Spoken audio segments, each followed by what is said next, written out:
It is so great to sit in the Lord's presence in communion. Now it's time for you to make your way to our next prayer station, so the person behind you can take communion with Jesus. Look for station number 9, Agents of Grace. Pastor Mark preached a sermon with this title. In it, he reminded us of the story of the friends who brought the lame man to Jesus so that Jesus would heal him. They came to a crowded house, so they lowered him down through the ceiling of that house.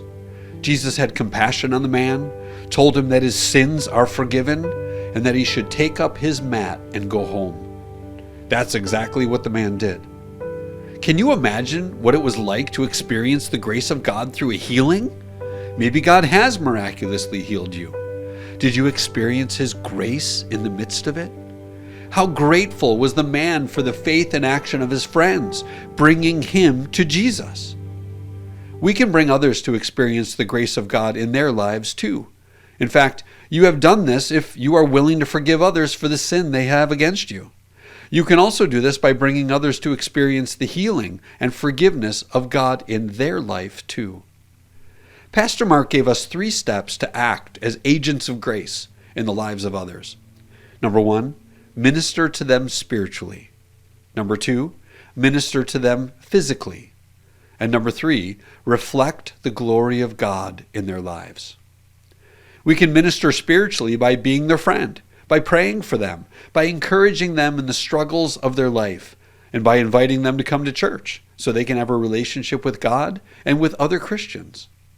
We can minister physically by meeting a felt need that they have.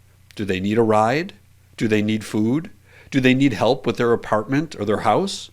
Is their car or their computer broken? Do they need help paying a bill? We can reflect the glory of God by shining the truth of Scripture into the lives in a way that brings the gospel of Jesus into their situation. Do they need forgiveness of sin? The gospel brings that. Do they need help restoring a relationship? The gospel brings that. Do they need help with their kids? The gospel brings that too. Do they need guidance at work? Yeah, the gospel brings that. God brings that gospel hope through His children caring for others in our lives. Take this time to pray over each of these ways to be agents of grace and see who the Lord brings to your mind, and then ask Him how you can be an agent of grace in their life. Be sure to write down what you're hearing from Him.